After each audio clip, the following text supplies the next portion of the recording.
Boa tarde a todos. Hoje nós vamos continuar então a estudar o nosso módulo de fisiologia respiratória e hoje nós vamos estudar um pouco do fluxo sanguíneo nos pulmões e um pouco então da relação da ventilação que nós já estudamos na aula passada com o que nós vamos ver na aula de hoje, que é a perfusão do pulmão, certo? Antes de a gente começar a ver essas diferenças, eu gostaria de apenas relembrar com vocês, algumas coisas importantes em relação à comparação da circulação sistêmica e da circulação pulmonar, ou grande e pequena circulação, que está aqui descrita nessas figuras. Então, o que vocês estão vendo aqui, basicamente, são essas duas circulações, a circulação pulmonar e a circulação sistêmica. E eu chamo a atenção aqui, que o débito cardíaco, apesar dessa pequena circulação então ser muito menor que a grande circulação, o débito cardíaco tanto para o lado esquerdo quanto para o lado direito ele tem que ser o mesmo, para que haja um equilíbrio, e nós não tenhamos problemas de retenção de líquido, edema, enfim. Então o débito cardíaco ele tem que ser igual, Mas em se tratando aí de duas coisas que têm tamanhos diferentes, como é que isso é possível? Como é que o débito cardíaco ele vai ser igual? Então a explicação para isso ela se deve exatamente entre as diferenças de cada uma dessas circulações, especialmente as diferenças de pressão e de resistência, certo? Então, já falando um pouco de pressão, vocês muito bem sabem que as pressões, no caso da circulação sistêmica, elas são muito elevadas. Nós temos aí pressões sistólicas e diastólicas bem diferentes do que a gente encontra na pequena circulação. Enquanto que na grande circulação aí nós temos 120 milímetros de mercúrio, uma pressão máxima sistólica, e a menor, então, diastólica é de 80 milímetros de mercúrio. Quando a gente olha para a circulação pulmonar, as pressões são realmente muito menores. A máxima, por exemplo, chega em torno de 25 milímetros de mercúrio. Então, nós trabalhamos com pressões muito menores. O débito cardíaco ele é igual. E como é que isso é possível também? Uma outra coisa importante da gente destacar, é que a resistência ao fluxo, ela é bem menor na circulação pulmonar quando a gente compara com os mesmos vasos na circulação sistêmica. É 10 vezes menor. Então, isso permite que nós tenhamos, então, o débito cardíaco dos dois lados iguais. Uma outra coisa interessante da gente verificar aqui, é que a gente está acostumado a estudar, como a gente vê no sistema cardiovascular, que as pressões, elas são muito elevadas, desde lá da artéria aorta, e a maior parte da queda dessa pressão vai acontecer, então, antes ali, nas nossas arteríolas, para que a pressão não seja muito elevada nos capilares, que são vasos mais finos e muito mais frágeis. Então, o grande ponto de queda aqui, veja que a queda é bem desproporcional, ela cai aqui, nas arteríolas, e quando a gente olha para a circulação pulmonar, essa queda ela é um pouco mais parelha, Vocês têm uma queda que é igual, saindo aqui da artéria pulmonar para os capilares, depois mais uma queda na mesma proporção, até chegar, então, no átrio. Então quer dizer que essa queda ela é mais, ela é mais distribuída, e não tão abrupta como nós vemos aqui essa redução nas arteríolas. Bom, e obviamente a razão pela qual nós temos essas diferenças de pressão tem que acontecer, especialmente porque a circulação sistêmica, que ela vai levar o sangue para diferentes tipos de tecidos, e esses tecidos eles podem ter mudanças metabólicas muito bruscas. Então eu posso pensar, por exemplo, um músculo esquelético, que está partindo do repouso com fluxo sanguíneo baixo e rapidamente ele tem que receber um grande fluxo sanguíneo porque o indivíduo começou a fazer exercício. Então a pressão ela tem que mudar de uma forma muito rápida em função dessa variação metabólica. E se a gente for pensar, a circulação pulmonar não tem essa grande diferença metabólica. As células elas vão basicamente permanecer com o mesmo metabolismo, não vai ter essa grande alteração, então não há necessidade de grandes variações de pressão arterial quando a gente pensa na circulação pulmonar. Bem, tendo visto então essas diferenças, essa diminuição aqui de resistência que a gente vê, na circulação pulmonar, por que isso acontece de fato? E isso está diretamente relacionado então com as características dos vasos da circulação pulmonar, certo? Então essa resistência vascular pulmonar, ela está relacionada com essas características aqui principais, que é, no caso, que a musculatura lisa dos vasos na circulação pulmonar, ela é muito menor, nós temos muito menos músculo liso. A pressão ela é bastante diminuída na parte interna desses vasos E tem uma característica muito especial que se refere à distensibilidade, ou seja, a complacência dos vasos da circulação periférica é muito elevada, certo? Então são vasos que se distendem com grande facilidade, razão pela qual a gente considera, né, o pulmão como um reservatório de sangue, muitas vezes, né, por essa capacidade alta de distensão. Então essas três características aqui é que vão então levar a diferentes graus de resistência vascular pulmonar quando a gente compara com a circulação periférica, né? E em função dessas características também, né, os efeitos extravasculares eles têm um efeito muito grande na resistência vascular pulmonar. Então, pequenas alterações da posição do corpo do indivíduo, das pressões, vai fazer uma grande modificação na resistência vascular pulmonar. E aqui eu coloquei alguns desses efeitos extravasculares para vocês verem. Então, mudanças de gravidade. A gravidade tem um papel fundamental não só na circulação do pulmão, mas também nos mecanismos ali de ventilação, né, como eu havia falado para vocês na aula passada. A posição do corpo, mudança, se o indivíduo está deitado, se ele fica de pé, isso muda também a resistência vascular pulmonar. As pressões, né, alveolares, intrapleurais, intravasculares, tudo isso pode acarretar em mudanças grandes na resistência vascular pulmonar, certo? Os volumes pulmonares, se eu estou próximo do volume residual, se eu estou próximo da capacidade pulmonar total, isso também vai alterar a resistência vascular pulmonar. Então, para a gente entender os efeitos, esses efeitos extravasculares, né, sobre a resistência vascular pulmonar, a gente tem que entender que nós temos dois tipos de vasos, né, que vão nos auxiliar então a entender o que acontece com essa resistência, que são os nossos vasos alveolares, que são esses vasos então que se localizam entre os alvéolos, e os vasos extra-alveolares. Então, são os vasos que não estão entre os alvéolos, eles estão mais localizados aí no parênquima pulmonar, mas não então em todos os alvéolos, né? Então, são os extra-alveolares, e que eles vão sofrer compressões e pressões, né, no caso, diferentes de acordo com aquelas características que eu mostrei para vocês, extravasculares, aqueles efeitos extravasculares. Então, é muito importante lembrar desses dois vasos para entender o que acontece com a resistência vascular pulmonar, certo? Bom, o que vocês estão vendo aqui nesse gráfico, né? É exatamente o comportamento da resistência vascular pulmonar em diferentes volumes pulmonares. Então, aqui você tem o volume residual, a CRF e a capacidade pulmonar total. Nessa curva de cima, vocês podem observar exatamente o comportamento geral da resistência vascular pulmonar. Notem que ela é mínima, ou seja, o menor valor ele vai ocorrer na CRF do indivíduo. Se eu variar da CRF para volumes menores, ou seja, eu faço uma manobra forçada, né, para me aproximar do volume residual, veja que a pressão e essa resistência vascular pulmonar ela fica aumentada. Se eu parto agora da CRF para volumes maiores, então o indivíduo ele inspira e tenta então alcançar aqui a capacidade pulmonar total, essa resistência ela também aumenta, certo? Então a partir da CRF, que é o ponto menor, vai aumentar se eu diminuir o volume ou se eu aumentar o volume pulmonar. E essas modificações, elas simplesmente refletem o que acontece com esses dois vasos que a gente acabou de ver. É o vaso alveolar, certo? E os vasos extra-alveolares. Então aqui vocês podem enxergar o que acontece com a resistência em cada um desses vasos. Então o alveolar, essa pontilhada que vocês estão vendo aqui, e os vasos extra-alveolares também, nessa outra linha pontilhada. Então o que está acontecendo aqui, né? Vamos olhar primeiro para a alveolar, né? Eu estou partindo então aqui de um volume residual, um volume mínimo, certo? E estou inspirando profundamente, conforme eu vou aumentando a inspiração, a resistência por parte desses vasos alveolares ela vai aumentando. Ora, por que isso aqui vai acontecer, né? Então, se eu estou falando que eu tenho um vaso que está entre os alvéolos, se eu tenho a expansão dos alvéolos, o que vai acontecer com esses vasos que estão em torno dele?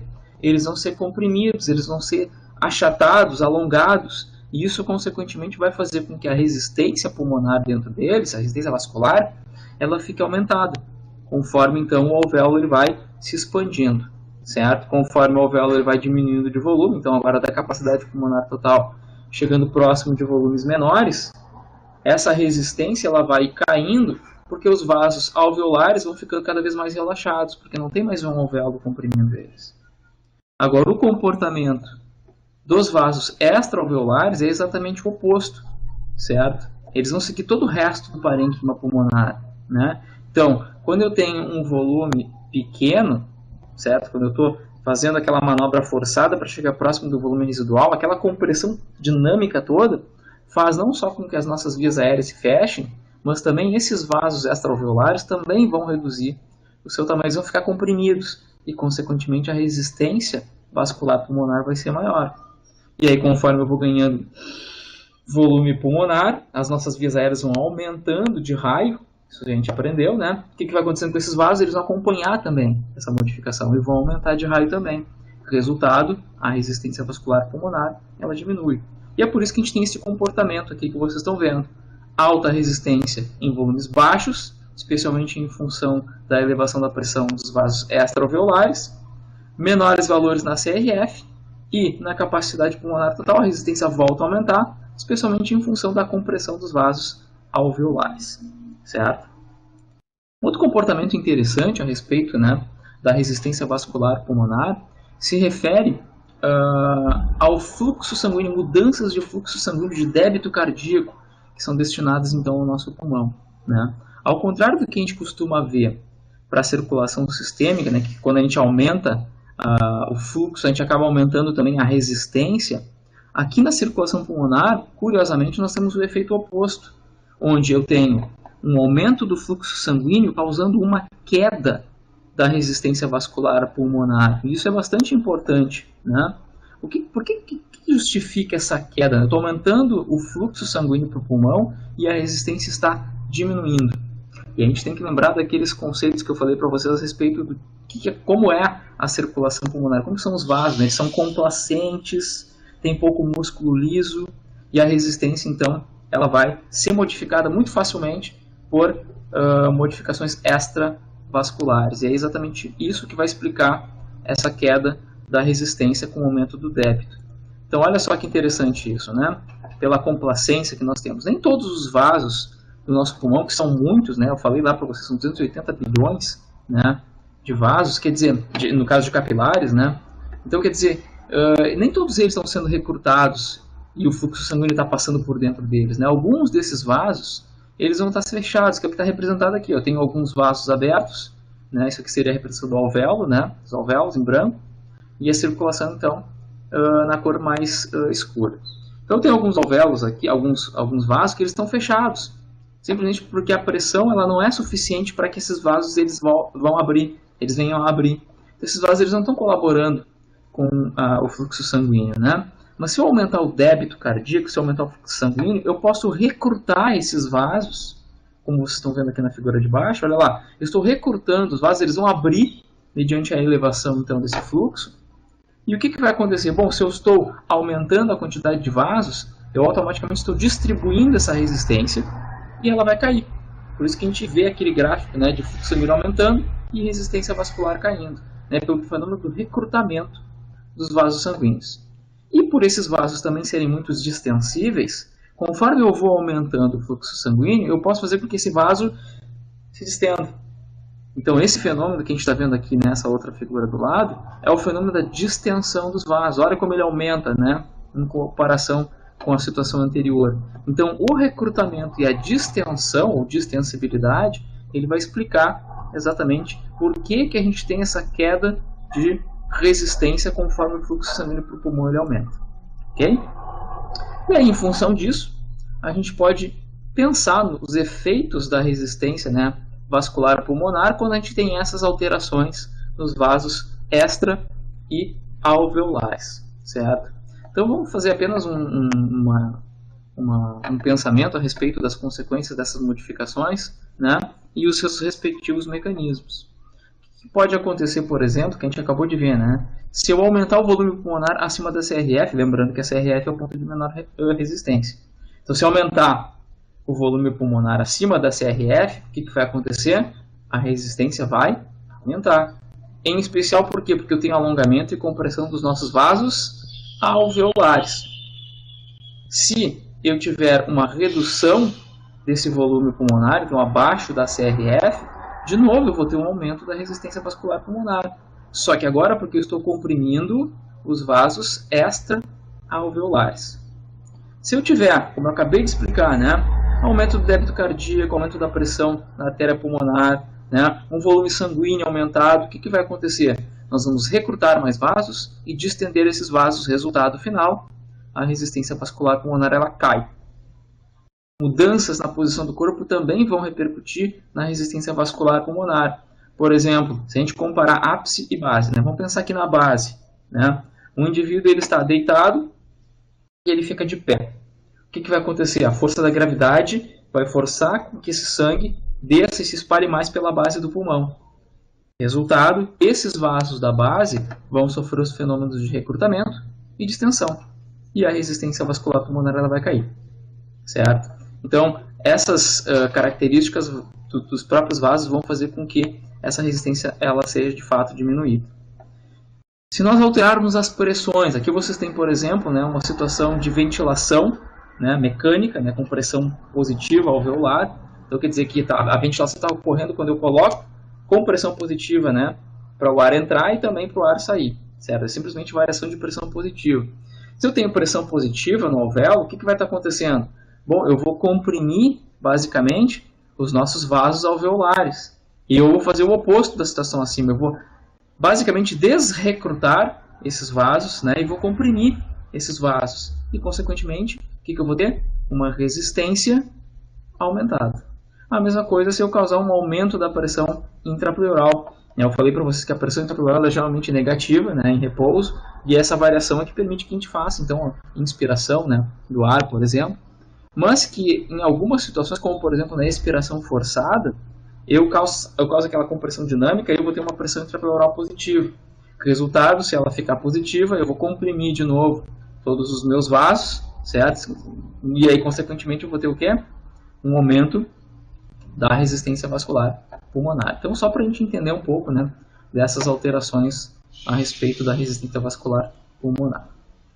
Fora esses efeitos extravasculares, é importante a gente lembrar que, apesar de menor, né, do que ocorre na circulação periférica, eu tenho musculatura lisa também, né, nesses vasos. Então, esses vasos eles vão responder a fatores humorais e a fatores liberados aí pelo sistema nervoso autônomo. Apesar de essa inervação ela não ser assim tão grande, né, e tão densa como é nos outros vasos da circulação periférica. Mas aqui, o que eu mostro para vocês é que existem algumas influências, né, químicas que podem causar aumento da resistência vascular pulmonar e também diminuição.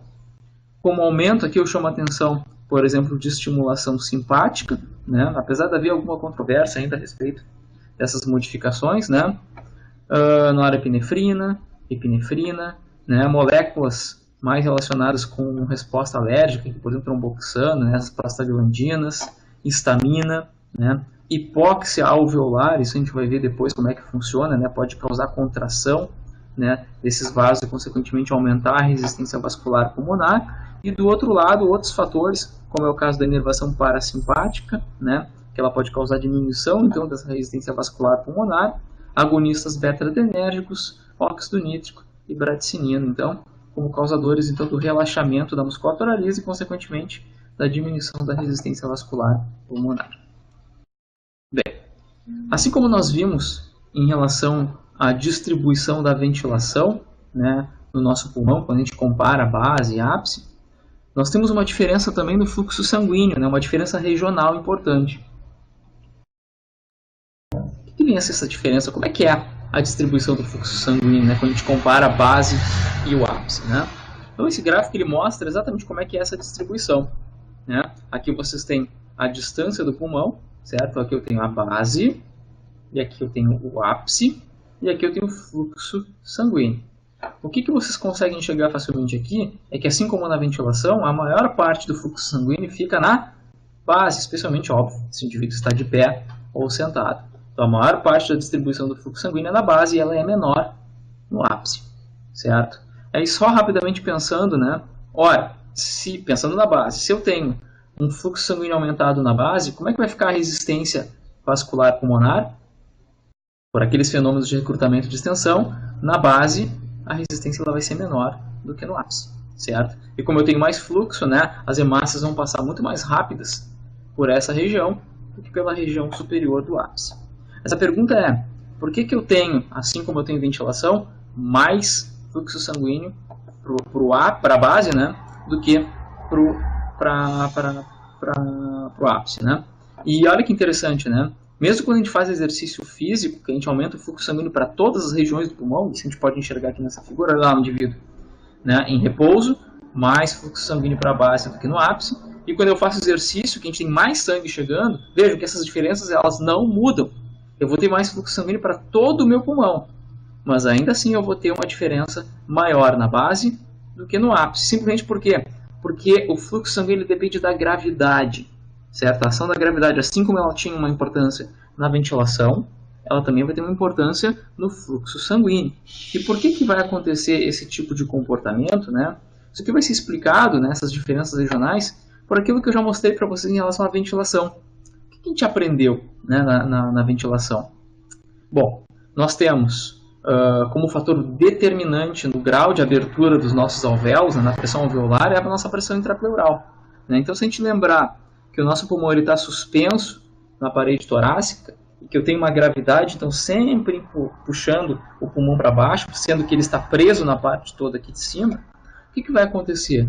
Se eu tenho uma área de extensão na parte de cima, eu vou ter uma pressão intrapleural mais negativa no ápice do que na base, como nós já vimos nas aulas anteriores. Resultado, os alvéolos do ápice eles estão mais distendidos do que os da base.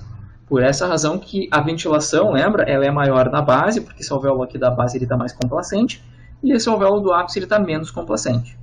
Agora, se a gente lembrar dos nossos vasos sanguíneos, o que nós temos? Nós temos vasos que ficam em torno dos alvéolos. Se esses alvéolos do ápice já estão mais distendidos, o que está acontecendo com os vasos ao seu redor? Eles estão sofrendo o tempo inteiro uma compressão. E se eles estão em compressão, significa que o fluxo sanguíneo por eles é mais baixo. Enquanto que esses alvéolos da base, eles estão mais relaxados e os vasos sanguíneos que estão ao seu redor, por estarem mais relaxados, eles permitem um fluxo sanguíneo maior. Então isso aqui explica as diferenças regionais. Então está diretamente ligado com o que nós vimos lá para as distribuições diferentes de ventilação, certo? Ambos dependem muito da ação da gravidade, embora o fluxo sanguíneo ele seja ainda mais dependente da gravidade do que a ventilação. A ventilação ela depende muito da gravidade, é claro, mas também tem uma questão anatômica, né? Da base ser maior do que o ápice e, consequentemente, mais próxima da principal musculatura que vai fazer com que a gente tenha a expansão, né? Então, por mecanismos anatômicos também a ventilação ela vai ser maior também na base do que no ápice. Bem, por essa razão, né, pensando nessas pressões alveolares e nos fluxos sanguíneos, né, nós podemos separar o nosso pulmão em zonas, certo? Lembrando que essas zonas elas não são marcos anatômicos, é uma divisão que a gente faz do ponto de vista fisiológico para entender o que acontece, né, na interação das pressões alveolares e do fluxo sanguíneo. E esse gráfico aqui, né, aliás, esses experimentos aqui que são mostrados na forma dessa figura, eles são clássicos dos experimentos do John West, aquele livro que eu mostrei para vocês lá no início, né, de fisiologia respiratória. Muitos dos estudos que a gente costuma mostrar nos livros clássicos vêm do laboratório do John West. Então ele deu participação na fisiologia respiratória muito importante. Então a gente simplesmente continua utilizando esse gráfico. O que esse gráfico está mostrando aqui? Essa figura está mostrando, né, juntamente com o gráfico aqui do lado. A gente pode separar o nosso pulmão em zonas, certo? Nessa figura nós estamos separando em zonas 1, 2 e 3. Em outros livros, inclusive, vocês vão poder, que acredito que seja até mais fisiológico, né, essa separação feita em 4 zonas. Mas bem, vamos olhar primeiro para essa figura. O que está acontecendo aqui na zona 1, né, lá no ápice, nesse caso aqui, né? Depois eu falo um pouco mais desses detalhes. No ápice do pulmão, o que nós vimos? Né? O alvéolo está mais distendido, então a pressão alveolar ela é maior. Consequentemente, os vasos que estão passando por essa região podem estar mais comprimidos. E se eles estiverem completamente fechados, o que vai acontecer? Não vai ter fluxo sanguíneo. Lembra que eu falei para vocês num conceito sobre espaço morto alveolar? O que é o espaço morto alveolar? É quando eu tenho ventilação, que é o que está acontecendo aqui nesse ápice, mas eu não tenho fluxo sanguíneo. Então aquele volume de ar ali ele não serve para nada, ele está morto. Então, um espaço morto alveolar, que a gente chama, né? Então, isso aqui vai acontecer na zona 1. Mas é muito importante destacar que essa zona 1, ela nunca vai acontecer em um indivíduo saudável, respirando ao nível do mar, certo? Essa zona 1 vai acontecer se o indivíduo tiver uma doença pulmonar, se ele estiver na altitude, eventualmente, isso pode acontecer se ele tiver sob respiração mecânica. Então, essa zona 1 ela pode aparecer, mas sob condições normais, a pressão que nós temos lá nas artérias, elas são maiores do que as pressões alveolares, elas superam ligeiramente a pressão alveolar, então sempre tem fluxo sanguíneo. De maneira que a gente vai encontrar no nosso pulmão, num pulmão saudável, são zonas que vão variar então, entre zona 3, 2 e zona 3, né? Onde eu tenho um fluxo sanguíneo que vai aumentando sempre da região superior e vai ficando cada vez maior quando a gente vai olhar para a zona número 3, que é a base, certo? Então a gente vai enxergar exatamente esse comportamento. Baixo fluxo e alto fluxo na base, ok? Como eu falei para vocês, alguns livros vão dividir em 4 zonas, que eu acredito que seja mais interessante, né? Zona 1, que vai acontecer somente em doença pulmonar, ou altitude, ou respiração mecânica, eventualmente, né? E as zonas mais fisiológicas, então, no ápice, uma zona 2, no meio do pulmão, uma zona 3, e lá na base, então, uma zona 4, certo? Então, a gente pode encontrar essas diferenças também, né, nesses livros. Bom, uma outra condição que eu acho importante destacar aqui com vocês, que é diferente do que acontece na circulação periférica. O que acontece na circulação periférica normalmente, né? Quando vocês têm uma diminuição da oferta de oxigênio para um determinado tecido, geralmente os vasos que levam o fluxo sanguíneo para esses tecidos, eles relaxam, certo? Para quê? Para que se ofereça mais sangue para aquele tecido que está sob hipóxia. Isso é uma resposta normal quando a gente pensa no vaso da circulação sistêmica. Curiosamente, aqui na circulação pulmonar, nós temos o efeito oposto. Se nós temos uma região que ela está hipóxica, nós não vamos ter vasodilatação. Ao contrário, nós vamos ter vasoconstrição. Então, isso é algo bem específico da circulação pulmonar, certo? A gente chama então isso aqui de vasoconstrição pulmonar hipóxica, né? Então, essa queda da pressão de oxigênio em uma determinada região do pulmão faz com que os vasos daquela região se contraem. Vasoconstrição hipóxica. E esses mecanismos de vasoconstrição, eles não são dependentes de liberação de neurotransmissores por parte do sistema nervoso ou de outras células que vão estar liberando substâncias químicas, né, para mediar essa vasoconstrição, né? Por exemplo, histamina, serotonina, óxido nítrico, né, uma diminuição de óxido, nada disso. É aparentemente uma resposta específica e local, né, onde nós temos uma queda de pressão de oxigênio e a resposta como vasoconstrição. Para entender um pouco isso, né, é importante a gente lembrar que nós temos diferentes tipos de canais iônicos. Eu quero destacar um canal que é um canal de potássio, certo? Canais de potássio, nós temos diversos tipos de canais de potássio.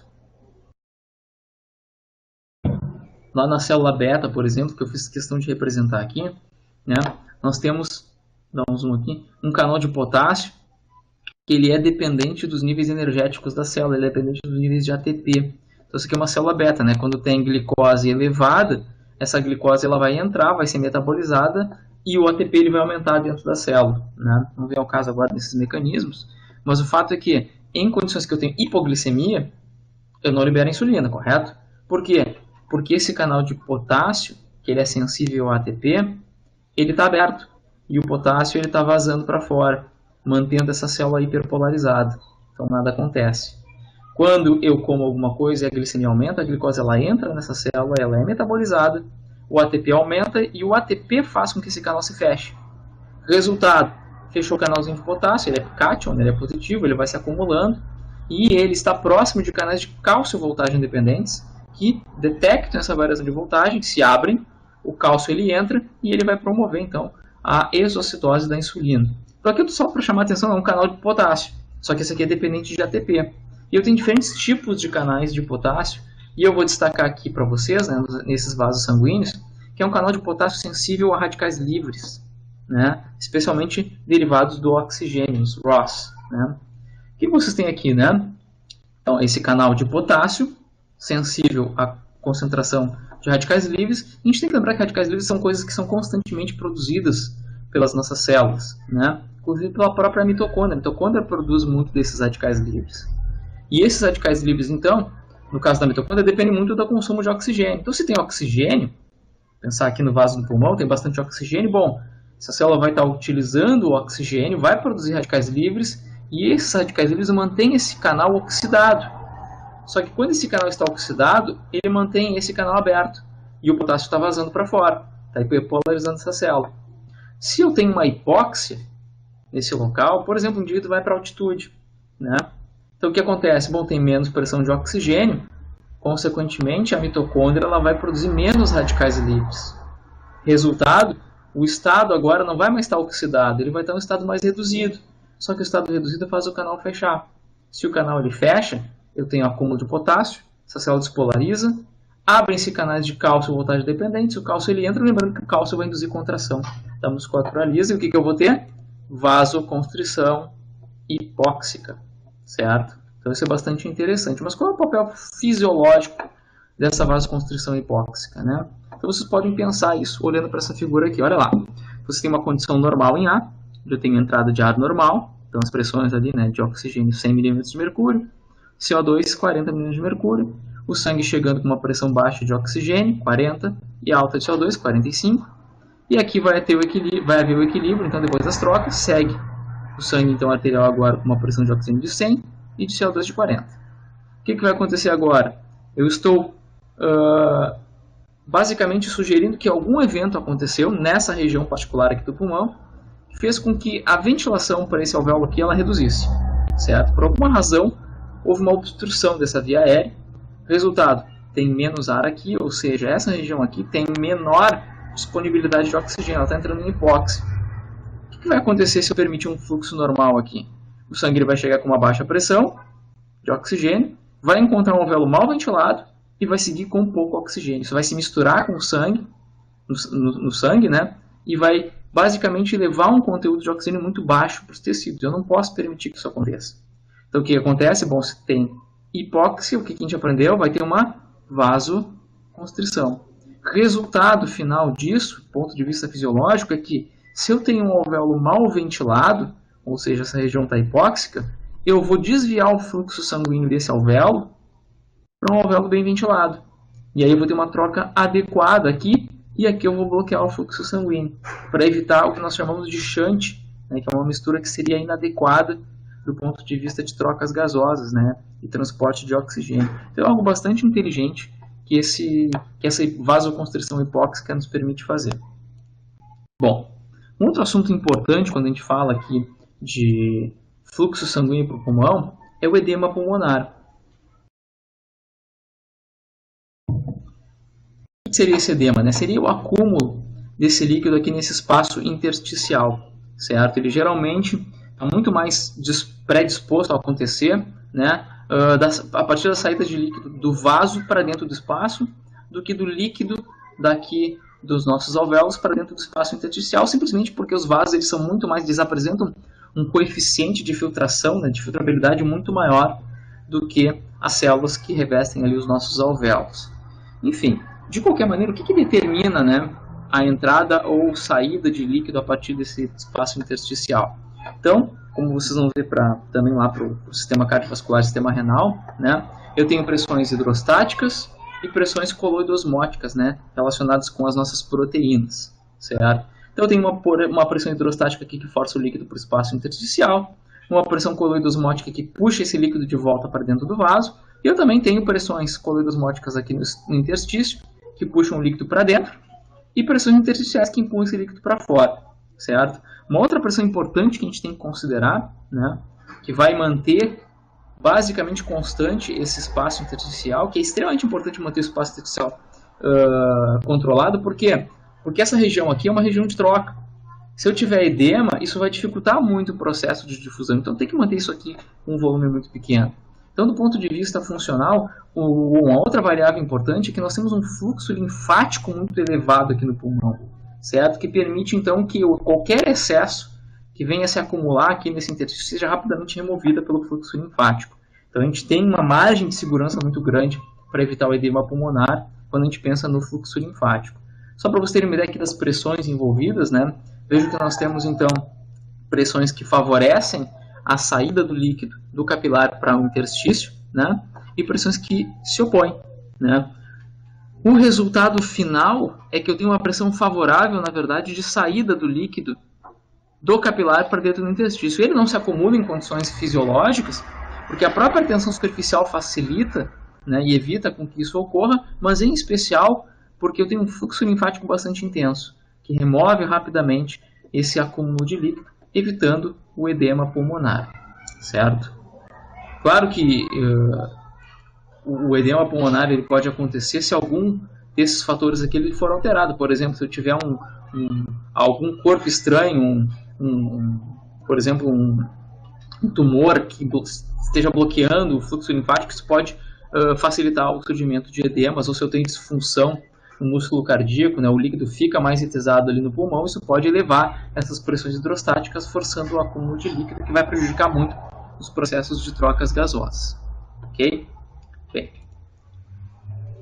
Outra coisa que é muito importante da gente discutir, né, já que a gente já falou de ventilação e agora a gente já falou de perfusão sanguínea, é exatamente a razão, a relação dessas duas coisas, porque é exatamente elas que vão definir as trocas gasosas, né, ventilação e perfusão, e a gente chama isso então de relação, né, ventilação VA, né, ventilação alveolar, e o fluxo sanguíneo no pulmão.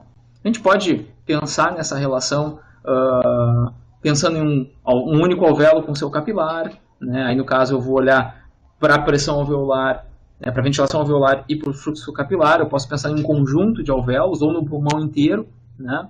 Nesse caso aqui eu estou vendo o pulmão inteiro, por exemplo, né? Então vocês estão vendo aqui uma série de variáveis, né, que vocês têm ventilação alveolar, fluxo sanguíneo e a razão, certo? Notem que a razão, olha ali, ela não é igual em todo o pulmão. Por uma razão óbvia, né, pessoal? A gente já viu que ventilação e fluxo sanguíneo, eles variam de acordo com a posição, né, ápice e base. Então, obviamente, essa relação ela vai ser diferente ao longo do pulmão, né, saindo aqui do ápice para a base. A média, nós vamos ter uma relação de ventilação então, de 0,8, simplesmente por quê? Porque nós temos uma ventilação alveolar, né, não estou falando de ventilação volume minuto, né? A gente está falando aqui de ventilação alveolar, que aí tem que descontar o espaço morto. Né? Ela fica em torno aí de 4,2 litros, mais ou menos, né? Enquanto que o fluxo sanguíneo para o pulmão, que é igual ao débito cardíaco, é em torno de 5 litros. Então, se a gente fez essa razão, ela vai gerar em torno aí de 0,8, mais ou menos, né? Mas lembrando, isso é um número, certo? Que vai, então, ser importante, é claro, para a gente considerar o que pode estar acontecendo com pressões de oxigênio e de CO2, mas a gente tem que sempre pensar no conjunto, né? Um exemplo aqui para vocês. Eu posso ter um pulmão, por alguma razão, que sofreu uma diminuição de fluxo de ar, de ventilação, uma determinada região, pulmão direito, por exemplo, né? Metade do pulmão direito ficou sem ventilar de forma apropriada. Ora, o que vai acontecer? Eu vou mudar a relação ventilação-perfusão, correto? Sim, só que lembrando que quando eu tenho baixa ventilação, eu tenho hipóxia e eu vou ter aquele fenômeno de vasoconstrição hipóxica. Então eu vou reduzir também o fluxo. Se eu fizer a razão ventilação-perfusão naquele pulmão, naquele espaço, ela vai estar igual, ela vai estar inalterada, porque as duas coisas sofreram alteração na mesma direção, o que não quer dizer que aquela região esteja saudável. Então a gente tem sempre que o número é importante, mas ele não determina tudo, certo? Mas enfim, então esse número ele vai sofrer alteração ao longo do nosso pulmão e modificações nessa relação ventilação-perfusão são causas importantes de hipóxia, né?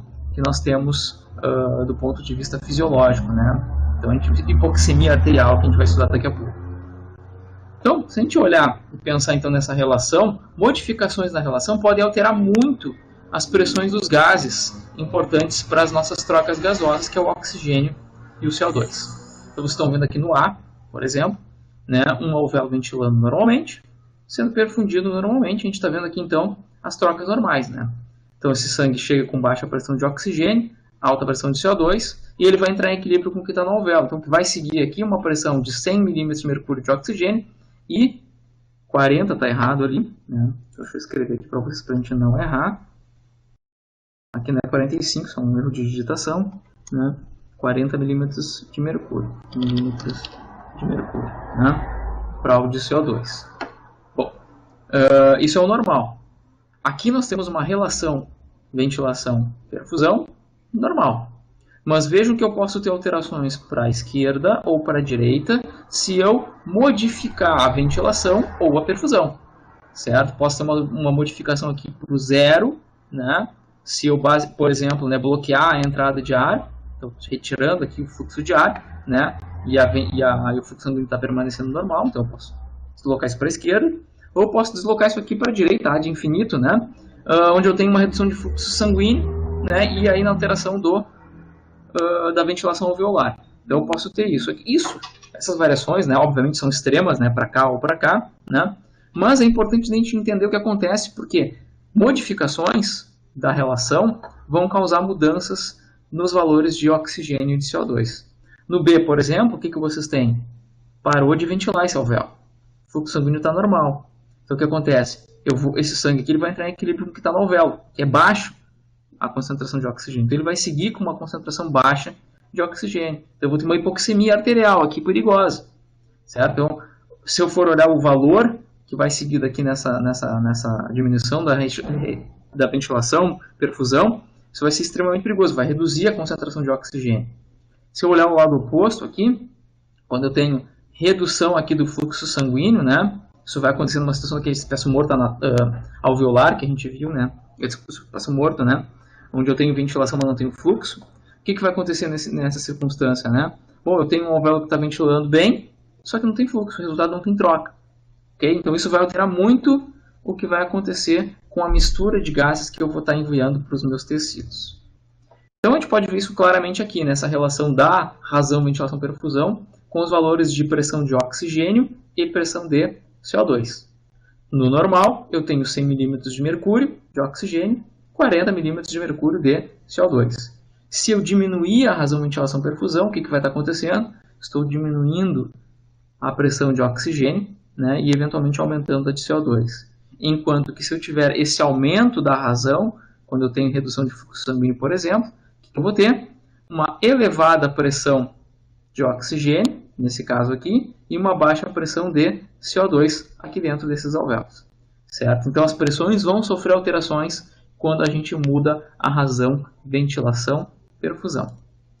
Certo? E aqui algumas causas dessa mudança, né? Então quando é que eu não vou ter uma ventilação uniforme?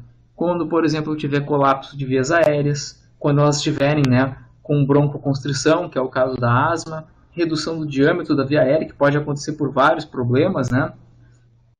Por exemplo, um indivíduo com doença pulmonar obstrutiva, né, um enfisema, né, compressão por tumores ou próprio edema pulmonar, tudo isso vai fazer com que a ventilação não fique uniforme.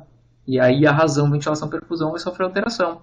Ou, ao contrário, uma perfusão não uniforme que pode ser causada aqui por êmbolos, né, que ficam presos ali nos vasos sanguíneos, trombose, quando eu tiver pneumotórax ou o próprio edema pulmonar, ou uma redução muito grande, né, na pressão sanguínea dentro do pulmão. Então tudo isso vai causar reduções na perfusão, ok? E aí, consequentemente, mudar a razão ventilação-perfusão.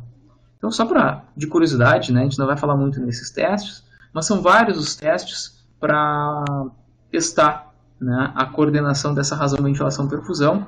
Alguns que vão detectar modificações de ventilação, outros que vão detectar exclusivamente, né, o fluxo sanguíneo, né, e outros que servem para detectar ambas as coisas. Um dos mais utilizados, né, na clínica, né, é essa última técnica, que é a técnica de administração de múltiplos gases inertes. Então são 6 gases que são administrados de forma endovenosa, que eles têm diferentes graus de difusão, e aí eles montam, conforme o indivíduo ele vai ventilando, esses gases vão passando para dentro dos alvéolos, a gente consegue criar gráficos como esses aqui, ó, onde a gente consegue detectar tanto o fluxo sanguíneo quanto a ventilação e ver se existe alguma distribuição desigual, né, que pode estar causando, então, por exemplo, uma hipoxemia arterial em um determinado indivíduo. Esses gráficos são montados a partir da difusão desses gases em tempos diferentes. Então, o que a gente viu até agora é que nós temos diferenças de ventilação e de perfusão, quando a gente olha aqui as diferenças entre ápice e base, e isso obviamente vai repercutir, né, na relação ventilação-perfusão e também nos valores de oxigênio e de CO2. E é por isso que a gente vai enxergar esse gráfico aqui, né?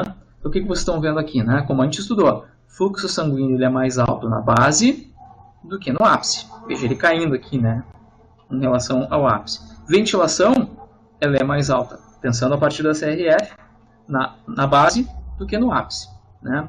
E quando vocês colocam essas duas coisas né, na equação de ventilação-perfusão, vocês vão ter essa construção aqui, né, onde eu vou ter no ápice altos valores de ventilação-perfusão e aqui na base baixos valores de ventilação-perfusão. Note que a variação ela é muito importante, ela tem essa relação, especialmente porque o fluxo sanguíneo ele cai muito mais do que a ventilação. Ambos caem, mas o fluxo ele cai de forma muito mais abrupta, né, do que a ventilação. E aí eu vou ter essa construção aqui. Aí a gente pode ter essa errada impressão, né, de que se eu tenho uma região com uma alta ventilação-perfusão, significa que ali eu vou trocar bastante gás. E, na verdade, não. Porque como eu tenho muito pouco sangue nessa região, eu tenho muito menos fluxo sanguíneo, obviamente a maior parte das trocas vai ocorrendo, eu tenho bastante fluxo sanguíneo sendo oferecido, que é na base. Então a razão, ela não vai determinar exatamente que eu vou ter uma melhor troca ou não, certo? A gente sempre tem que lembrar de analisar não só o valor da razão, mas também do que está acontecendo do ponto de vista fisiológico do fluxo e da ventilação, certo? Essas modificações de ventilação-perfusão podem causar importantes modificações nos níveis de oxigênio e de CO2 que seguem aqui para as nossas artérias lá depois da circulação sistêmica para os tecidos, né?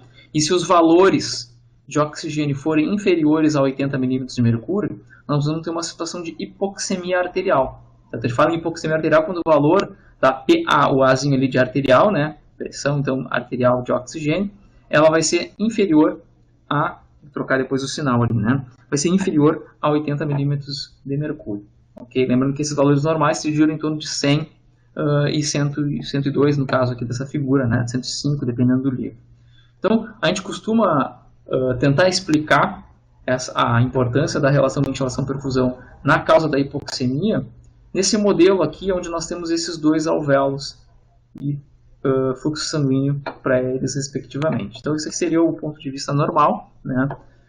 Alvéolos bem ventilados, então ali você tem as pressões de oxigênio e de CO2 normais, um fluxo sanguíneo adequado para os dois. O que acontece? O sangue ele vai entrar em equilíbrio quando passar por esses alvéolos e o resultado então é um sangue com bastante oxigênio, né?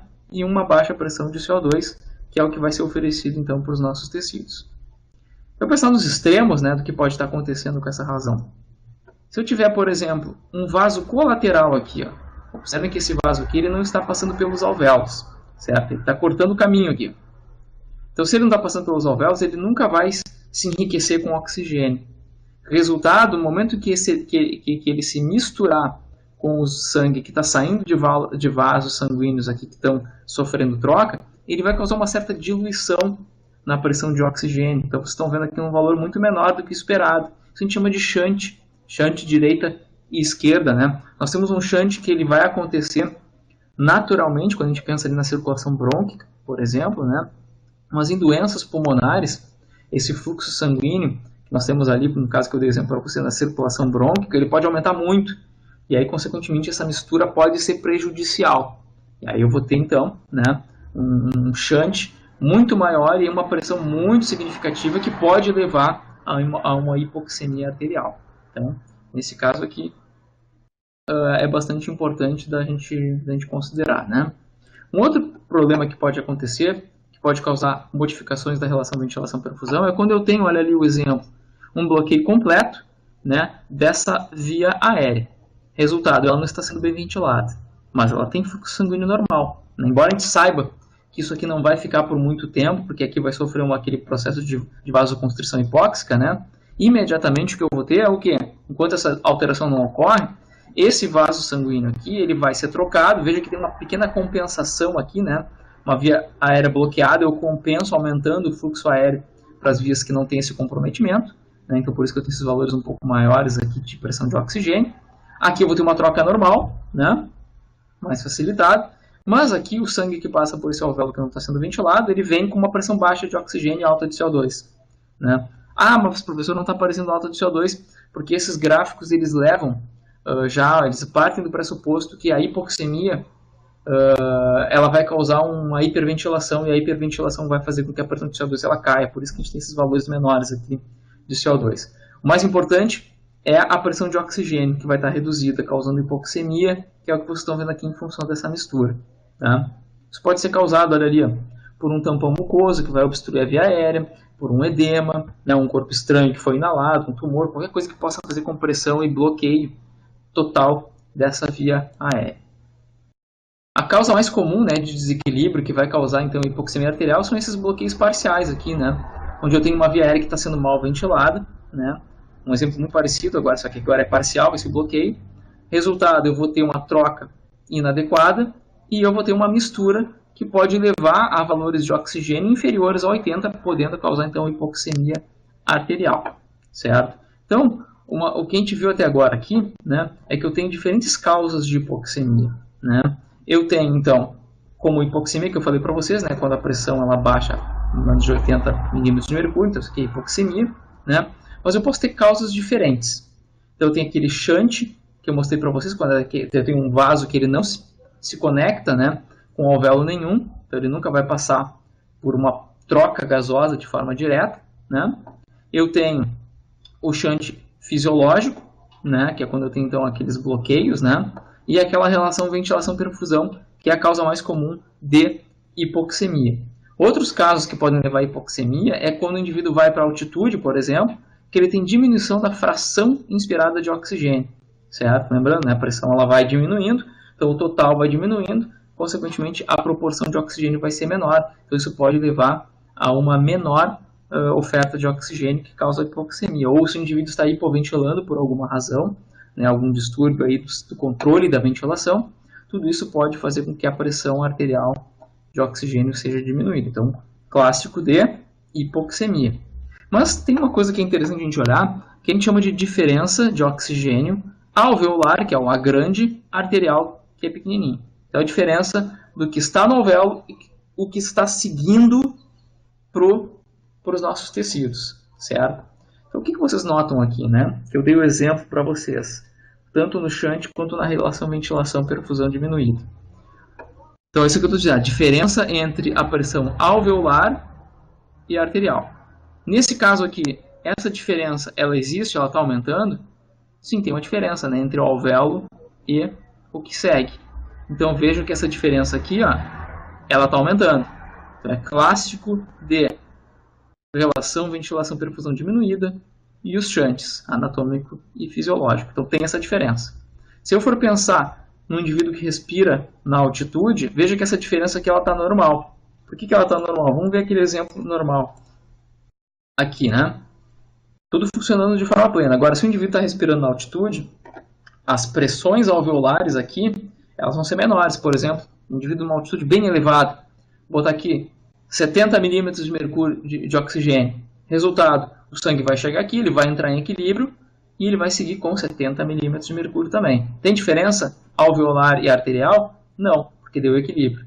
Então, por isso que a gente enxerga, tanto na hipoventilação quanto na diminuição da fração de inspiração, uma diferença de oxigênio alveolar arterial normal. Hipoventilação e aqui.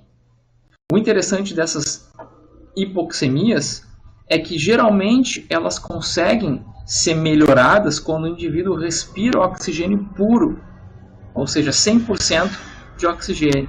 Eu posso enriquecer a mistura que está presente nos alvéolos e, consequentemente, melhorar as trocas, melhorando então o que vai seguir para os tecidos, ou seja, o oxigênio que está no sangue arterial. A única hipóxia, causa de hipóxia que ela não responde à respiração com oxigênio puro é aquele shunt anatômico. Por quê? Pelo simples fato, né, que eu dei ali para vocês, olha aqui, ó, esse sangue que está passando aqui, ele nunca vai ser exposto a uma pressão de oxigênio puro. Resultado, ele sempre vai se misturar, causando então a hipoxemia arterial. Certo? É o único que não sofre essa alteração. Então, na aula de hoje, nós vimos então o fluxo sanguíneo pulmonar e a relação então, de algo que a gente já havia visto antes, que era a ventilação, com o que a gente viu na aula de hoje, que é fluxo sanguíneo. Então, bons estudos a todos e na próxima aula a gente vai agora estudar, depois que ocorreram as trocas, né, como que esses gases são transportados, tanto dos alvéolos para os tecidos, quanto dos tecidos para o pulmão, certo? Então, nos vemos na próxima aula.